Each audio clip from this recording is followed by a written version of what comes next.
नमस्कार. आज आपण बनवणार आहे बटाट्याचे पकोडे. तर मी 3 बटाटे बॉइलिंग करून चांगले स्मॅश केले. थोडीशी हळद,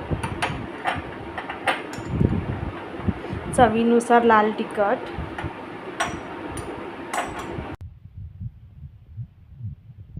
थोडे धना जिरा पावडर, 1 चमच कॉर्नफ्लॉवर. कॉर्नफ्लॉवरचे पीठ 1-1.5 चमच टाकले मी. थोडी चिली फ्लेक्स आणि चवीपुरता मीठ. हे चांगलं असं स्मॅश करून घ्यायचं. थोडासा पालक पण टाकलाय कोथिंबीरच्या ऐवजी. असे छोटे छोटे गोळे बनवलेत मी, बाकी पण आहेत. आणि इथे तेल गरम करायला ठेवलंय.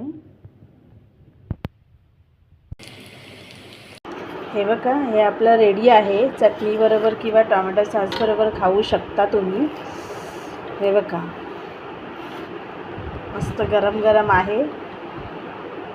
जर माझी रेसिपी आवडली असेल तर लाईक सबस्क्राईब करा. थँक्यू माझी रेसिपी बघितल्याबद्दल.